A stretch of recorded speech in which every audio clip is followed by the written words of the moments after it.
সুপ্রিয় দর্শক, স্বাগত জানাচ্ছি বয়ঃসন্ধিকালীন অধিকার ও প্রজনন স্বাস্থ্য সম্পর্কে কথা বলার ৬ পর্বের অনুষ্ঠান শুরু হোক কথা বলার ৩য় পর্বে।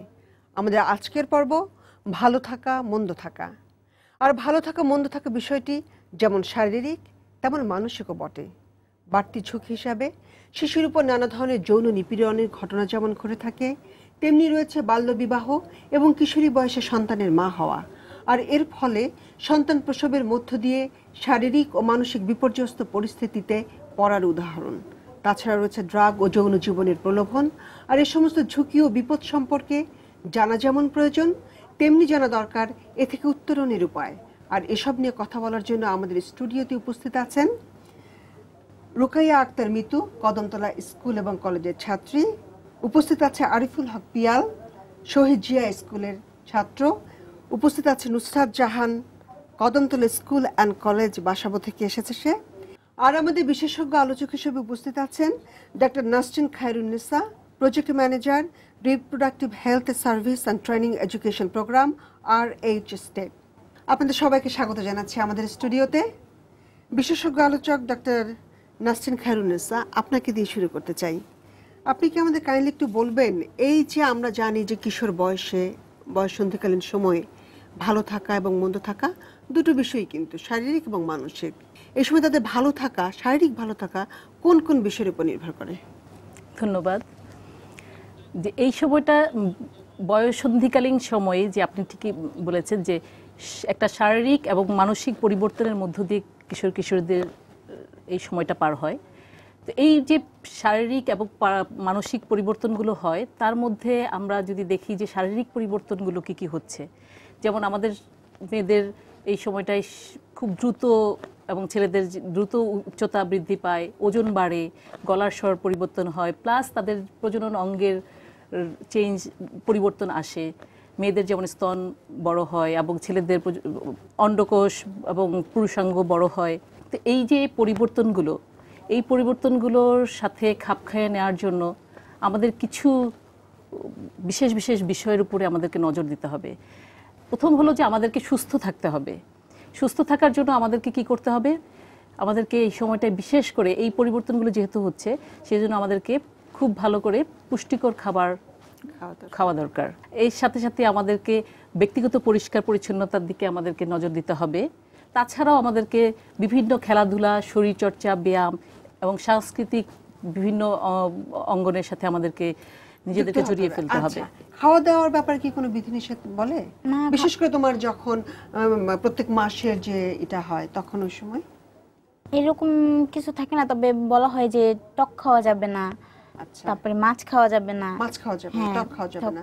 দেখেন, দুটো খুব গুরুত্বপূর্ণ ইনগ্রেডিয়েন্ট, একটা হচ্ছে আমিষ আর একটা হচ্ছে ভিটামিন সি, দুটোই বলছে। আচ্ছা, এই সময়টা কিছু কুসংস্কার এবং আমাদের মধ্যে বিরাজ করে। আমাদের মা, ভাই, যা মা, খালা, দাদি আমাদেরকে বলেন যে মাছ খাবে না, তারপরে কি বললে টক খাওয়া যাবে না। কিন্তু এটা কিন্তু সবচেয়ে বেশি জরুরি, কারণ আমাদের এই মাসিকের সময় আমাদের কিন্তু রক্ত প্রতি মাসে অনেক বেশি পরিমাণে শরীর থেকে রক্ত বের হয়ে যায়।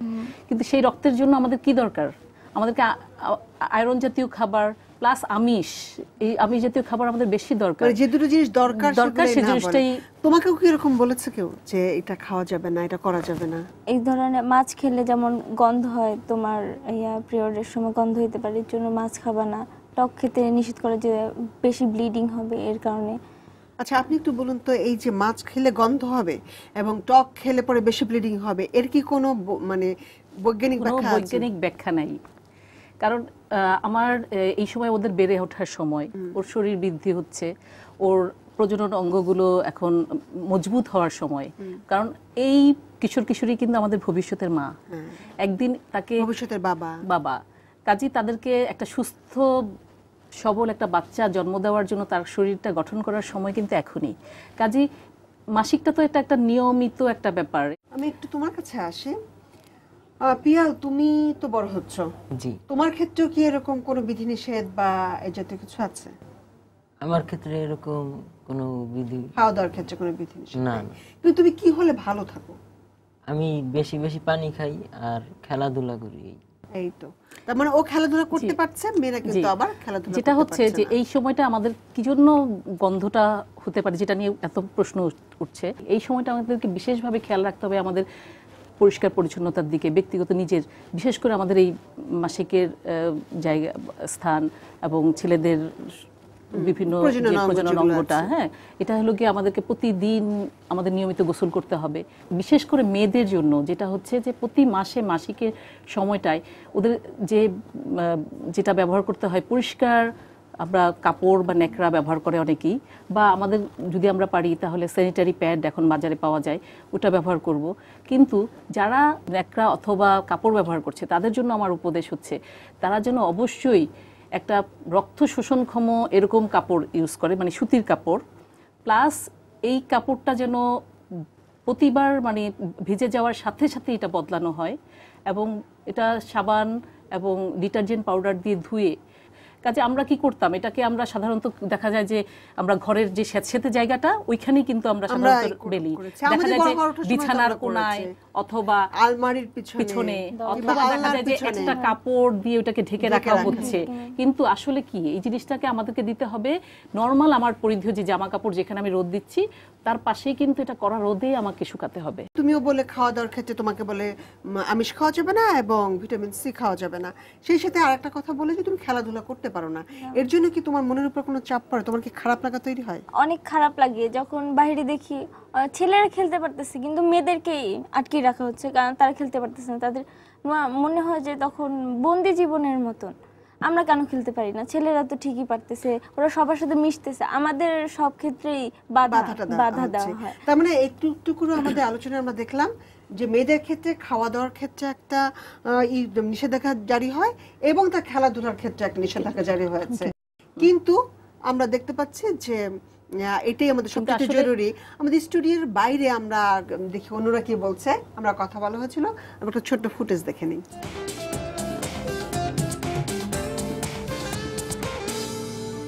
প্রথম ওই যখন ঋতুস্রাব হলো তখন আমি মাকে বললাম, মা বলল যে এ সময় নিরাপদে থাকতে হবে। অনেকে তো বলে গ্রামের মানুষ টক খাওয়া এগুলা বলে যে টক খেতে হয় না, তারপরে পুকুর পাড়ের ওইদিকে যাইতে হয় না। আমার প্রথম খুব খারাপ লাগতো, খুব নার্ভাস ফিল করতাম, খুব উইক ফিল করতাম। চ্যাম্পিয়ন ছিলাম অলওয়েজ খেলাতে।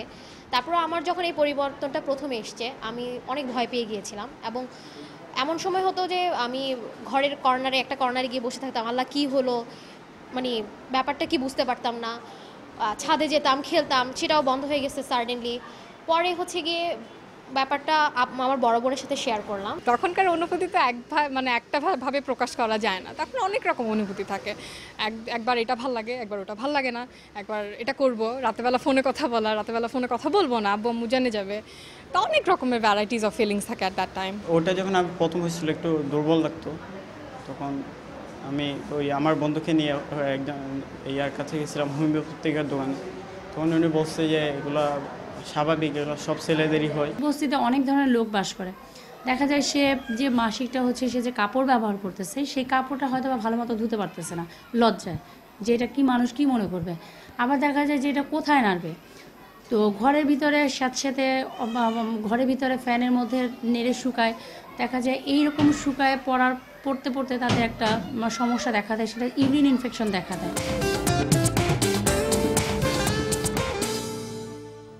আমরা দেখছিলাম, তোমরা তো ফুটেজটা দেখলে তাই না, দেখলেন তো, এই সময় তো নানা ধরনের মানসিক পরিবর্তন হচ্ছে তাই না? কি কি ধরনের পরিবর্তন তুমি আসলে অনুভব করো? মানসিক পরিবর্তনগুলোর মধ্যে যেরকম মানে যেমন ফুটেজে মেটা বলছিল নানা ধরনের পরিবর্তন হয়, কি ধরনের পরিবর্তন? মানে সবসময় আয়নার সামনে কিরকম লাগতেছে, সুন্দর লাগতেছে কিনা বা খারাপ দিক দেখাইতেছে কিনা, চুলটা কিভাবে বাঁধলে সুন্দর লাগবে, এই সব আর কি। নিজের সৌন্দর্য নিয়ে একটা নিজের সৌন্দর্য নিয়ে চিন্তা। তারপরে আছে মানে বিপরীত লিঙ্গের প্রতি একটা আকর্ষণ আছে, অনেকেরই হয়, আমারও হালকা পাতলা হয়, বেশি না হলেও হয় আর কি, এইসব আর কি। তারপরে তোমাদের বন্ধু বান্ধবীদের মধ্যে কি দেখেছো নাকি যে তারা এই জাতীয় সম্পর্কে জড়িয়ে পড়ছে? হ্যাঁ, এটা তো হরহ হইতেছে। তা তোমার যেমন হালকা পাতলা একটু মনে হয়, কিন্তু তোমার তো নাই এরকম সম্পর্ক, তোমার কি ইচ্ছা করে যে হ্যাঁ তোমার একটা হলে ভালো হতো? ইচ্ছা করলেও তবে ইয়া নাই আর কি। তোমার কি মনে হয় মানসিক পরিবর্তনে? মাঝে মাঝে খারাপ লাগে, অনেক সময় আবার ভালো লাগে। এই যেমন বাইরে খেলাধুলা যখন করতে পারি না, যখন আর কি খেলার মাঠ পাই না, রাস্তায় খেলতে হয়, তো চারপাশের লোকজন আর কি ওটাকে ওই খারাপ বলে আর কি, যে রাস্তায় খেলতেছো কেন, এই সব গালাগালাজ করে। আর মেয়েদের দেখতে ভালো লাগে না স্কুলের সামনে টামনে দাঁড়াও? মেয়েদের স্কুলের সামনে না না, আমি কোনো মেয়েকে পছন্দ হয় বা এরকম দেখতে ভালো লাগে? এরকম তো হয় মাঝে মাঝে, বন্ধুদের মধ্যে গল্প টল্প হয়? জি। কিন্তু খুব বেশি একটা ই হয় না, না অল্প। আচ্ছা, তোমার মানে সবার ভিতরেই তো এই পরিবর্তন। তোমার ভিতরে কি এরকম দেখো বা তোমার বন্ধু বান্ধবদের মধ্যে বন্ধু দেখো? বান্ধবদেরকে দেখি মাঝে মাঝে নিজের ইচ্ছে করে, আবার অনেক সময় ভাবি না আসলে এগুলা করা ঠিক না। মাঝে মাঝে আবার মনে হয় না আসলে এগুলা করা ঠিক সেটা কি না। নিজের কোনো প্রিপারেশন নাও? যে ও যেমন বললো আয়নার সামনে থাকে, তুমিও কি থাকো নাকি এরকম? হ্যাঁ, এটা থাকা হয়। চুল কাটলে কেমন ভালো লাগবে, কেমন লাগবে, বা ফোনে তোমাদের কথা ছেলে বলা। বন্ধু আছে? মেয়েদের তোমাদের ছেলে বন্ধু আছে? ক্লাসে ছেলে বন্ধু আছে। এদের সাথে মনোমালিন্য হলে কি তোমাদের খারাপ লাগে? জি ম্যাম, খুবই খারাপ লাগে। তখন মানে অনেক মানে নিজেকে মানে সামলাতে পারি না, মনে হয় যেমন একা হয়ে গেছি। ফ্রেন্ডের সাথে যদি কিছু হয় তাহলে ভালো লাগে না। আচ্ছা, আপনাকে একটু জিজ্ঞেস করি, এই যে এই বয়সটা, এই বয়সে দেখা যাচ্ছে যে ওদের মানে বিপরীত লিঙ্গের প্রতি খুব আকর্ষণ। ও যেমনটা বললো যে মানে নিজেকে সামলাতে পারে না, এবং এই না সামলাতে পারা থেকে আমরা দেখেছি কিন্তু অনেক দূর চলে যায়। এবং এই সময় দেখা যায় বাবা মা বকাঝকা করেন। কেউ হয়তো একটা টেলিফোনে কথা বলছে, হয়তো এমনি বন্ধুর সাথে কথা বলছে, টেলিফোনটা কেড়ে নিয়ে গেল, ফলে অভিমান করে দেখা গেল একটা খুব কাণ্ড ঘটিয়ে ফেলে। এই সমস্ত জায়গাগুলোকে চেক করার জন্য কি করা যেতে পারে? আসলে এই যে ওরা তিনজন তিন রকম করে ওদের পরিবর্তন, মানসিক পরিবর্তনগুলো বললো, আসলে আমার কাছে মনে হচ্ছে বা আমরা যেটা মনে করি এটা খুবই স্বাভাবিক, কিন্তু এক একজনের এক এক রকম পরিবর্তনটা হচ্ছে। কেউ হয়তো ও খুব খোলামেলা এবং নিজেকে প্রকাশ করতে পছন্দ করছে, আবার এরকমও কিন্তু আছে জাস্ট কেউ নিজেকে একদম গুটিয়ে রেখে নিচে আমার কাছে কিন্তু মনে হচ্ছে ও একটু গুটিয়ে আছে, পিয়াল একটু গুটিয়ে আছে, এবং সে দেখো তো তোমার অন্য বন্ধুরা কি সুন্দর কথা বলছে। হ্যাঁ, এটা রাখতে কেউ কেউ নিজেকে গুটিয়ে রাখতে পছন্দ করে, কিন্তু তোমাদের মনে রাখতে হবে এগুলো প্রত্যেকটা আচরণই কিন্তু স্বাভাবিক। কারণ আমাদের শরীরে একটা হরমোন, এই সময়টা একটা নতুন হরমোন আমাদের শরীরে নিঃসরণ হচ্ছে, যেটার কারণেই আমাদের কিন্তু এই শারীরিক মানসিক সব পরিবর্তন হচ্ছে। আমরা সবাই কিন্তু ওই সময়টা পার করে এসেছি, কাজে তোমরাও একটা সময় পার করে চলে যাবে এবং বেড়ে উঠবে। এই পরিবর্তনের যে এই যে সংশয় বা এই ধরনের যা নতুন রকম লাগা, এটা কিন্তু থাকবে না। কাজে আপনি যে কোশ্চেনটা মানে আমাকে প্রশ্ন করেছিলেন যে এই সময়ে যে ছেলেমেয়েরা বিভিন্ন বিপরীত লিঙ্গের প্রতি আকর্ষণ, এটা খুবই স্বাভাবিক। একটা ছেলে একটা মেয়ের প্রতি আকর্ষণ, এবং এটাও খুব স্বাভাবিক যে জীবনে চলার পথে কিন্তু এটাই শেষ কথা। ও যেমন বলছিল নিজেকে সামলাতে পারছে না, এই সামলাতে পারার ক্ষেত্রে কিন্তু আমাদের দেশে যেটা হয়, ছেলেরা মেয়েরা তাদের মনের কথাটাকে বলতে পারে না, এবং এই সম্পর্কটাকে খুব খারাপ একটা সম্পর্ক। আমার কাছে মনে হয় যেহেতু আমরা এই যুগে এভাবে আমরা ছেলে মেয়েদের সাথে মেলামেশাটা একটা নর্মাল ব্যাপার, আমাদেরকে এটা মেনে নিতে হবে। এটাকে যদি আমি স্বাভাবিক দৃষ্টিতে দেখি, আমরা সব বাবা মাদের জন্য বলছি, যতই আমরা বাবা মারা তাদের উপরে বেশি কড়া শাসন করব, তখনই কিন্তু সে ফিল করবে আরো বেশি। আবার তার সাথে একটুখানি থাকতে হবে, নিয়ন্ত্রণ থাকতে হবে অবশ্যই। আচ্ছা, আমাদের বাবা মাদেরকে আমরা সচেতন থাকব, কিন্তু কড়া শাসন থেকে আমার মনে হয় আমরা একটু বিরত থাকলে ভালো হয়। তোমাদের মনে রাখতে হবে সবচেয়ে প্রথম বন্ধু কিন্তু তোমার বাবা মা। তুমি যদি কোনো সময় একবারও, তোমাদের এই সময়টা একটা দ্বিধাদ্বন্দ্ব থাকে, এটা হলো স্বাভাবিক।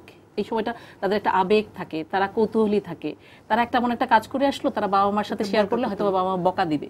কিন্তু একবারও যদি তোমার সাহস নিয়ে বা তুমি বন্ধুর মতো ফিল করে বাবা মার কাছে তুমি তোমার প্রবলেমটা বলো।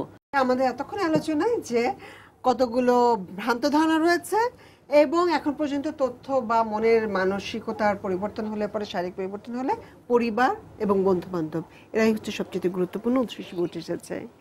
দর্শক, এবার একটা বিরতি নেব, ফিরে আসছি কিছুক্ষণের মধ্যে, আমাদের সাথে থাকুন।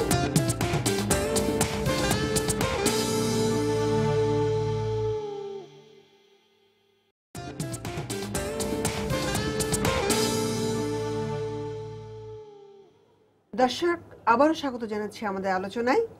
আমরা এখন একটা অন্য বিষয় নিয়ে একটু আলোচনা করতে চাই। মিতু, তুমি যদি আমাদেরকে একটু সাহায্য করো, সেটা হচ্ছে আমরা জানি যে আমাদের আশেপাশে যখন ছেলেমেয়েরা বেড়ে উঠছে, তখন কিন্তু নানা ধরনের যৌন নির্যাতনের শিকার হয়, তারা বুঝতেও পারে না, কিন্তু তাদের মনে, তাদের শরীরের বিরূপ প্রতিক্রিয়া আমরা সবসময় দেখি। তুমি কি এরকম কোনো ঘটনার কথা জানো, বা তোমার জীবনে কি যেতে কোনো ঘটনার মুখোমুখি তুমি হয়েছো কখনো? আমার জানার মতে আমার দেখা একটা হয়েছে যে মেয়েটা খুবই ছোট, 2 বা 3-তে পড়ে, মানে ও স্কুলে পড়তো, স্কুলের স্যার দ্বারা হয়েছে আর কি এই কাজটা। মানে উনি আর কি ওই মেয়েটাকে এরকম কিছু করছে, পরে একটা ধরা পড়ে গেছে। ধরা ও পড়ে মেয়েটা ছিল স্যারের বাসায়? না, স্যার মেয়েটার বাসায় এসে পড়ে তো, আর আচ্ছা। মেয়ের বাবা মা কাজ করতো, তো বাবা মা কাজে থাকতো, মেয়েটা বাসায় একা থাকতো। এই তো মেয়েটা কি বুঝতে পেরেছিল কি হয়েছে? মেয়েটা আসলে বুঝতে পারে না, কিন্তু এটা অন্য লোক দেখার পরে সেটা প্রকাশ পাইছে যে এই স্যারটা এই কাজটা করছে। তারপরে মেয়েটার সাথে কথা তারপরে হ্যাঁ, তারপরে মেয়েটা বলছে যে হ্যাঁ এরকম ওর করতো। কি কোনো ডাক্তারি চিকিৎসা লেগেছিল? চিকিৎসা লাগে নাই তো, ওরকম ভাবে হইতে পারে না আর কি। কিন্তু কি মানসিক ভাবে ঠিক ছিল? মানসিক ভাবে ঠিক ছিল, মানে ওই মানুষ বলতো যে এই মেয়েটার এইরকম হয়েছে ওরকম হয়েছে, তো ওইটা শুনে মানে ও আর কি বাচ্চা মেয়ে, তারপর একটু কিছু মানে ওর কাছে খারাপ লাগতো আর কি, কান্নাকাটি করতো, মানে মানুষ খেলতে গেলে প্রবলেমে পড়তো আর কি, বলতো কি তোর তো এরকম করছে। এই সময়টা কি রিস্কি একটা সময়, ঝুঁকিপূর্ণ একটি সময়। দেখা যাচ্ছে তারা ঘরে বাইরে সব জায়গাতেই কিন্তু যৌন নির্যাতনের একটা ভয় থেকে যাচ্ছে। বেশিরভাগ মেয়েদেরই অনেক সময় দেখা যায় যে এটার সম্মুখীন হতে হয়। তো যৌন নির্যাতন অনেক ছোটোখাটো ব্যাপারেই কিন্তু আমরা নির্যাতনের মধ্যে নিতে পারি। তো সেই হিসাবে কিন্তু আমার মনে হয় যে সবসময় আমাদেরকে খোলামেলা থাকতে হবে ওদের জন্য উপদেশ, যেটা কিন্তু আমরাও ঠিকভাবে জানিও না যে কোন কোন জিনিস কিন্তু যৌন নির্যাতন বলা যায়। হ্যাঁ, আমি যদি বাইরে দিয়ে ওই যে একটা কথা বলি, পাশ দিয়ে একটা ছেলে চলে গেল, সে তাকে টিচ করলো, সেটাও হচ্ছে যৌন কিছুটা নির্যাতন। তোমাকে যদি কেউ, তুমি চলছো ফিরছো, তোমাকে যদি একটা খারাপ কথা তোমার শরীরের কোনো বিষয় নিয়ে যদি তোমাকে একটা খারাপ কথা বলো, সেটাও কিন্তু যৌন হয়রানির মধ্যে পড়ে। তো এই ব্যাপারগুলো হচ্ছে যে আমাদেরকে আলোচনা করতে হবে, সেটা হলো বড়দের সাথে বা পরিবারে, যেমন বাবা মার সাথে, স্কুলে বেশিরভাগ সময় ওদের কাটাতে হয়, সেখানে এবং সেই আলোচনাটা কিন্তু শুধুমাত্র ওই যে মেয়েদের ব্যাপারেই আলোচনা তা কিন্তু না, ছেলেদেরকেও কিন্তু শিক্ষিত করার একটা ব্যাপার আছে। হ্যাঁ, কারণ এই একটা মেয়েকে তো ছেলেই সে টোন করছে, কাজেই এটা কি করা উচিত কিনা, আমরা নৈতিক ব্যাপারগুলো কোথায় শিখি? পরিবার থেকে শিখি। পরিবার থেকে যদি এই ব্যাপারগুলো আমরা ছোটকাল থেকে শিখে আসি, প্লাস স্কুলে যদি আমরা শিক্ষকরাও এই ধরনের কিছু বিষয়ের উপরে, এই ধরনের বিষয়ের উপরে ছেলেদেরকে, হ্যাঁ, কিছু কিছু স্কুলে এখন আমরা বিভিন্ন সরকারিভাবে বা প্লাস কিছু এনজিও এই ধরনের কাজ করছে, যারা প্রতি বছরেই কিছু সিলেক্টেড স্কুলে তারা এই ধরনের অ্যাডোলেসেন্ট হেলথ প্রোগ্রামের কাজ করে। তারা বিভিন্ন বিষয়ের উপরে তাদেরকে শিক্ষা দিয়ে থাকে, ক্লাস সেশন দিয়ে থাকে, এবং তাদেরকে কিছু স্বাস্থ্য ব্যাপারেও তারা চিকিৎসা দিয়ে থাকে। আমি কিন্তু সাম্প্রতিক সময় একটি ভিডিও দেখেছি, সেই ভিডিওতে দেখানো হচ্ছে যে ছোট ছোট বাচ্চা ছেলে মেয়েদেরকে নিয়ে খুব আন্তরিক পরিবেশে বলে দেওয়া হচ্ছে যে শরীরের কোন কোন অংশগুলোকে যদি কেউ, তোমার নিকট আত্মীয় হতে পারে, তোমার পরিবার পরিজনের কেউ হতে পারে, যদি সেই অংশগুলোকে হাত দেয় বা কিছু করে, তাহলে তুমি কিভাবে সেটাকে প্রোটেক্ট করবে, তুমি চিৎকার করবা বা বলে দিবা। ছোটকাল থেকে যদি পরিবার থেকে আমরা শিখিয়ে দেই যে এই অঙ্গগুলো তোমাদের প্রাইভেট পার্ট এবং এই অঙ্গগুলো তোমাদের পাবলিক পার্ট, মানে চোখ, নাক, মুখ এগুলো সবাই দেখতে পাচ্ছে, যেগুলো তোমরা ঢেকে রাখি সেগুলো, এবং সেই অঙ্গগুলোতে কেউ যদি কখনো তোমাকে টাচ করে বা ওই অঙ্গ নিয়ে তোমাকে করতে গিয়েও যদি করে, তাহলে অবশ্যই তুমি তোমার মার সাথে সেটা আলোচনা করবে, বাসার সাথে আলোচনা, বড় যে আছে তার সাথে বলো, তাহলে কি হবে, তার অভিভাবকরা তারা একটু সচেতন হতে পারবে। আরেকটা বিষয় একটু তোমাদের সাথে আলাপ করতে চাচ্ছিলাম, সেটা হচ্ছে যে যেমন ডাক্তার ম্যাডাম অনেক কথা তোমাদেরকে বললেন, তোমাদের ভিতরে এমন কি কেউ আছে বা তোমাদের পরিবারে বা বন্ধু বান্ধবদের মধ্যে যাদের ছোট বয়সে বিয়ে হয়ে গেছে? রিসেন্টলি আমার একটা ফ্রেন্ডের বিয়ে হয়েছে, মানে ও ইচ্ছা ছিল না, বাবা জোর করে বিয়ে দিছে। বিয়ে দেওয়ার পরে মানে হাজব্যান্ডের সাথে সম্পর্ক ভালো হয় নাই, তো হাজব্যান্ডের সাথে ডিভোর্স হয়ে গেছে, মানে 6 মাস সংসার। আচ্ছা, ওর বয়স তখন কত ছিল? তখন 15-16 ছিল। 15-16 ছিল। আর তোমার এরকম কোনো আত্মীয় পরিজন, বন্ধু বান্ধব কারোর আছে যে এই অল্প বয়সের মধ্যে বিয়ে হয়ে গেছে, বাচ্চা হয়েছে? আমাদের এলাকাতে একটা মেয়ে ছিল, তো আমাদের সাথেই পড়তো, এখন ওর বিয়ে হয়ে গেছে, ছোট একটা সন্তান আছে ওর। প্রতিদিন ওর হাজবেন্ডের সাথে ওর ঝগড়া হয়, মারধর হয়, এরকম আর কি, ওরা সুখী নাই। তোমার এরকম জানা আছে? জি ম্যাম, আমাদের এলাকায় এরকম একটা হয়েছে যে একটা মেয়ে, আমাদের চেয়ে মানে আমার বয়সের চেয়ে অনেক ছোট, মেয়েটার বিয়ে দেওয়া হয়েছে। এমনি বিয়ের আগে খুব সুন্দর ছিল, মানে বিয়ের পর একটা বাচ্চা হয়ে যাওয়ার পরে মানে তার চেহারার দিকে তাকানো যাইতেছে না, এমন অবস্থা। আপনি আমাদেরকে যদি বলেন একটু, বিশেষ করে ধরেন যে অনেক বাবা মাই অনুষ্ঠানটি দেখছে, এই যে বাল্য বিয়ে এবং কৈশোরেই যে বাচ্চার জন্ম দেওয়া, এর মারাত্মক পরিণতি আমরা তোদের মুখ থেকে শুনছি, বাচ্চা বাচ্চা ছেলেমেয়েরা এটাতে প্রত্যক্ষ করেছে।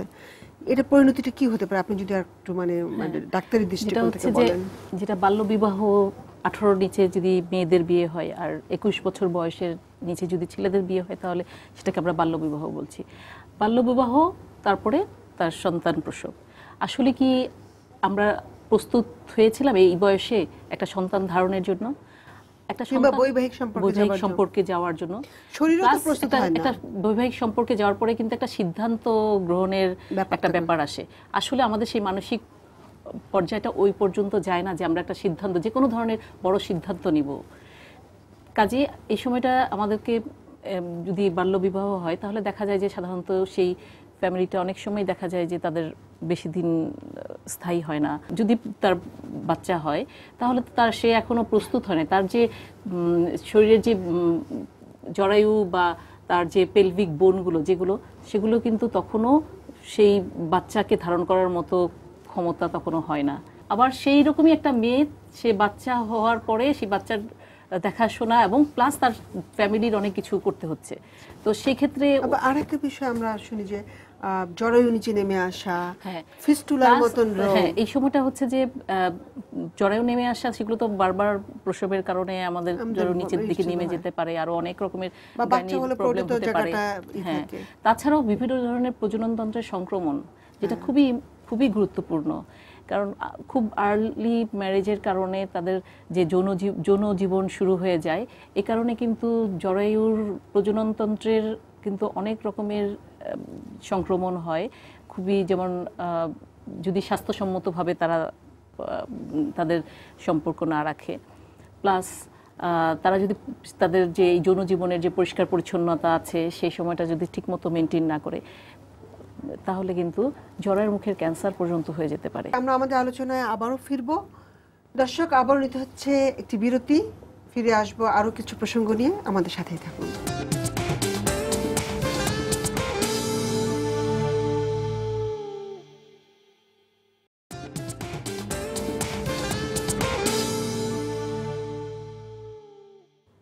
দর্শক, আবারও ফিরে এলাম আলোচনায়। আমরা আলোচনা করছিলাম বাল্যবিবাহ এবং কিশোরী বয়সে গর্ভধারণের যে পার্শ্ব প্রতিক্রিয়া, সেই বিষয়গুলো নিয়ে।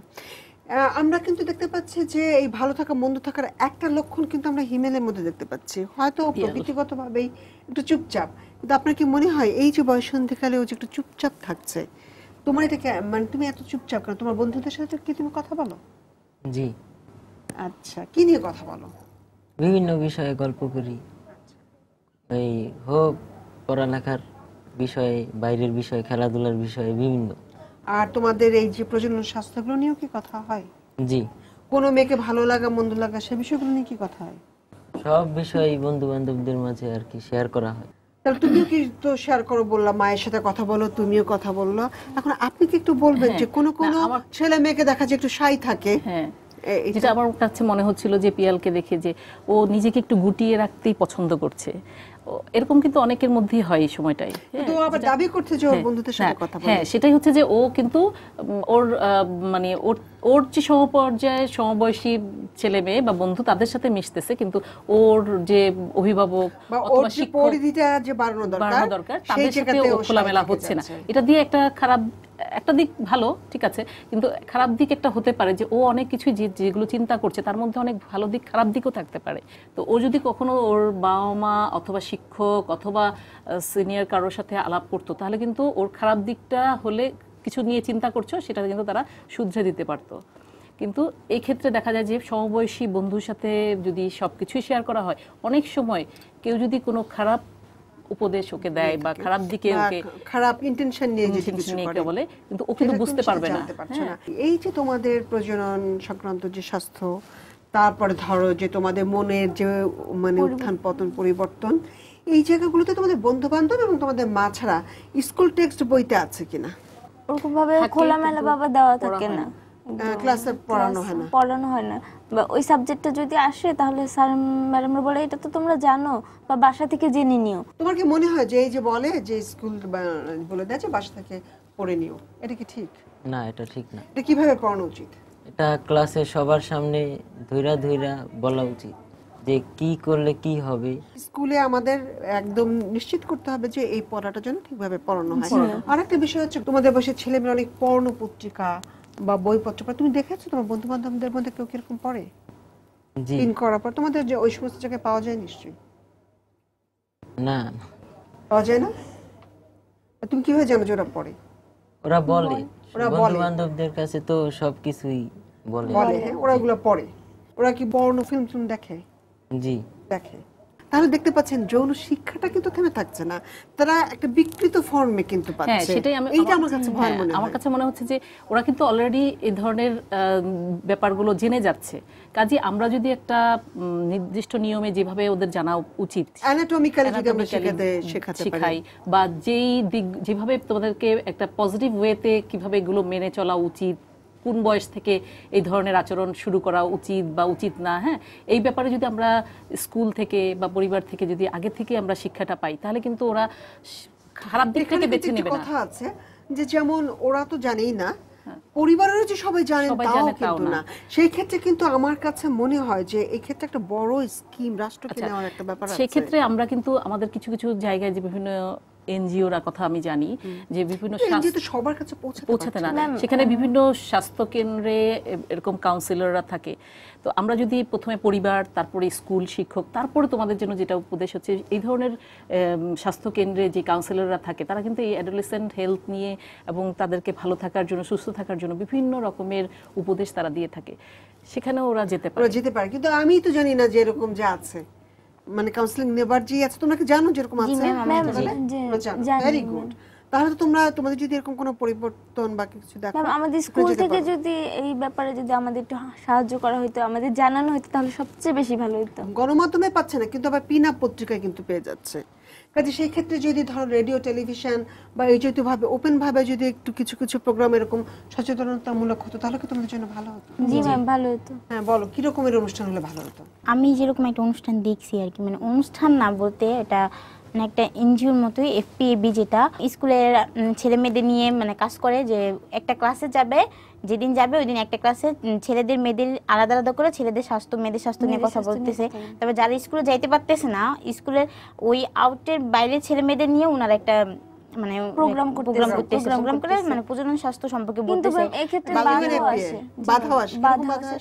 বাধা আসে। যেমন অনেক সময় করে কি, স্কুলে গেলে এই বিষয়টা নিয়ে যে স্যারের সাথে যদি অনুমতি চাওয়া হয় যে স্যার আমাদের এরকম একটা সেশন করতে দাও, অনেক সময় এটা দেওয়া হয় না, তারা দিতে চায় না। স্কুলে বাধা দিতে বলতেছে যে এগুলো যদি তোমরা আলোচনা করো, ছেলেমেয়েরা তো বেশি পাইকা যাবে। আচ্ছা, ছেলেমেয়েরা এমনিতে পাচ্ছে না ম্যাম, এছাড়া কিন্তু বেশি। তুমি বলো তোমাদের স্কুলে কি সেই অবস্থা? তুই কি ধরনের প্রোগ্রাম হলে ভালো হতো বলে তোমার মনে হয়? আমার মনে হয় এই সকল বিষয়ে যদি আমাদেরকে জ্ঞান দেওয়া হয় যে কিভাবে কি কোন স্বাস্থ্যের যত্ন নিতে হবে, কোনটা করা যাবে কোনটা করা যাবে না, এসব বিষয়ে যদি খোলামেলাভাবে একটু আলোচনা করা হয় তাহলে আমাদের জন্য ভালো। আচ্ছা, তাহলে আমরা দেখতে পাচ্ছি গণমাধ্যমও কিন্তু এখানে একটা ভূমিকা রাখতে পারে। আর আমার একটা জিনিস মনে হয় যে লোকমাধ্যম যেগুলো আছে, জারি সারি, আমরা দেখেছি ফ্যামিলি প্ল্যানিং এর ক্ষেত্রে কিন্তু এটা খুব গুরুত্বপূর্ণ ভূমিকা পালন করেছিল। এটা কিন্তু কাজ হতে পারে। আপনার কি মনে হয়? ছোট নাটিকা, আমরা যদি কোনো যেটা হয় যে কোনো ক্লাসে সেশন নেওয়া হলো, তারপর ক্লাস সেশন নেওয়ার পরে ওটা একটা মানে পরীক্ষার মতো নেওয়া হলো, কোশ্চেন অ্যান্সার, এবং সেখানে যারা ফার্স্ট সেকেন্ড থার্ড হলো তাদেরকে আমরা পুরস্কৃত করা হলো। এবং এই উদ্যোগটা কারা নেবে? সরকার নেবে নাকি? সাধারণত এখন এনজিওরা করছে, কিন্তু আমার মনে হয় সরকার এনজিও তো আসলে ম্যাস স্কেলে সবার কাছে পৌঁছাতে পারছে না। তাহলে রাষ্ট্রেরও একটা দায়িত্ব নেবার একটা ব্যাপার আছে বলে মনে হয়। আচ্ছা, তাহলে আমরা কিন্তু আজকে অনেকগুলো খুব গুরুত্বপূর্ণ আলোচনা, আমরা অনেকগুলো বিষয়ে আমরা আলোচনা করতে পেরেছি। দর্শক, শুনলাম ভালো থাকা মন্দ থাকা প্রসঙ্গে উপস্থিত 3 কিশোর কিশোরীর এবং বিশেষজ্ঞ আলোচকের কথা। আর সবারই অভিমত হলো এই যে ভালো বা মন্দ থাকার অর্থ হলো শারীরিক মানসিকভাবে সুস্থ থাকা, মাদক ও যৌন নিপীড়ন থেকে মুক্ত একটি সুন্দর, সুস্থ ও স্বাভাবিক জীবন সবাই চাচ্ছে। আর সে জীবন সম্পর্কে সম্যক ধারণা পেতে বিজ্ঞান ভিত্তিক আলোচনা যেমন প্রয়োজন, বয়সন্ধিকালীন প্রজনন স্বাস্থ্য সম্পর্কে এসব তথ্য এবং শিক্ষা অত্যন্ত গুরুত্বপূর্ণ। বাল্যবিবাহ এবং কৈশোরেই সন্তান ধারণের মতো মারাত্মক ঝুঁকিপূর্ণ বিষয়গুলো সম্পর্কেও সচেতনতা তৈরি এবং এসব কাজ থেকে বিরত থাকা প্রয়োজন। আর কিশোর কিশোরীদের তো বটেই, তাদের পরিবার এবং পারিপার্শ্বিক জগৎকেও সচেতন ও শিক্ষিত করে তোলা একান্ত দরকার। আর সেজন্য শুরু হয়েছে যে কথা বলা, তা চলতে থাকুক পরিবার, স্কুল, গণমাধ্যম সহ সমাজের নানা পর্যায়ে, আর এগিয়ে আসুক রাষ্ট্র। আজ এ পর্যন্তই, শেষ করছি। সবাইকে শুভেচ্ছা।